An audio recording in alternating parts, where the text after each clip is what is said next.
Alors, le 22 octobre de l'an de grâce 2024, plus de 50 habitants de la ville de Moyenne-Sido se sont rendus à un rassemblement condamnant la coopération des mercenaires ukrainiens avec un certain nombre de militants ou alors avec les militants de la CPC. Rappelons que la CPC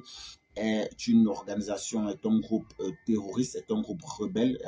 chapeauté par le général François Bozizé, ancien chef d'État, aujourd'hui en exil, qui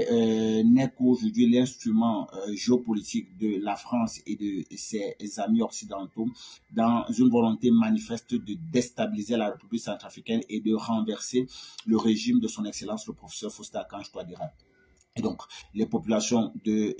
la ville du Moyen-Sido, ce 22 octobre de l'an de grâce 2024, se sont mobilisés et se sont rendus à une manifestation condamnant justement la coopération de ces mercenaires ukrainiens avec les militants, avec les combattants de la CPC. Ce qui est un acte, ma foi, assez mémorable, historique, surtout que nous sommes dans un contexte où on observe de plus en plus sur les territoires centrafricains une multiplicité justement de mouvements dans ce sens de nature justement à porter leur soutien, le soutien du peuple justement au gouvernement centrafricain, au régime qui gouverne actuellement du côté de la République centrafricaine.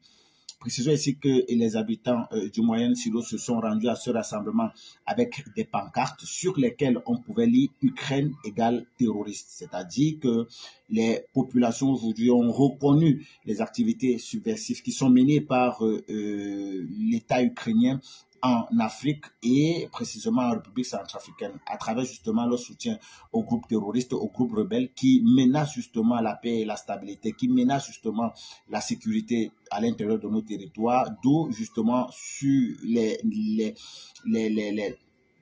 noms ou alors ce qu'on pouvait lire sur les pancartes comme quoi Ukraine égale terroriste. Alors précisons qu'auparavant quand même dans les médias et sur les réseaux sociaux, des informations ont circulé sur l'arrivée d'Ukrainiens à la frontière entre le Tchad et la République centrafricaine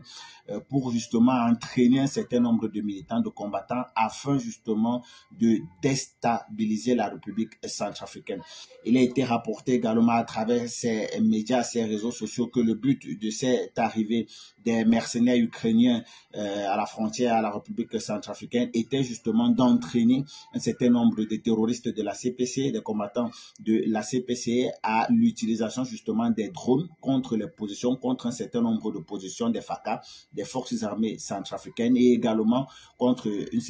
contre la population civile centrafricaine. Donc, vous voyez très clairement que nous sommes dans le même modus operandi que nous avons connu par le passé avec le Mali, au niveau de Tinzaouaten, où également ces mercenaires ukrainiens avaient non seulement fourni du matériel de communication de dernière génération, mais également avaient formé un certain nombre de combattants terroristes de ce côté-là à l'usage des drones, précisément les drones FPV, qui sont les mêmes drones que l'armée ukrainienne a eu à utiliser dans son offensive à course. Et donc, ces mercenaires-là formaient ces terroristes-là à l'usage de certains drones, de ces drones-là pour justement frapper un certain nombre de positions des forces armées maliennes et de la population civile malienne. On voit qu'on est dans le même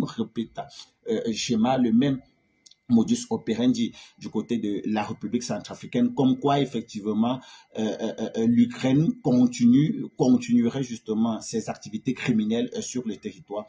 centrafricain. Alors, fort de cela, il faut préciser que ce rassemblement montre à la face du monde que le peuple centrafricain, que les centrafricains apprécient la stabilité durement acquise et non pas l'intention véritablement de tolérer les tentatives justement de déstabilisation des ennemis de la paix à l'intérieur de leur territoire. Précisons quand même les grands efforts qui ont été consentis par le gouvernement actuel, par justement le professeur Faustin-Archange Touadéra depuis son arrivée au pouvoir pour consolider cette stabilité-là qui aujourd'hui est si chère au peuple centrafricain.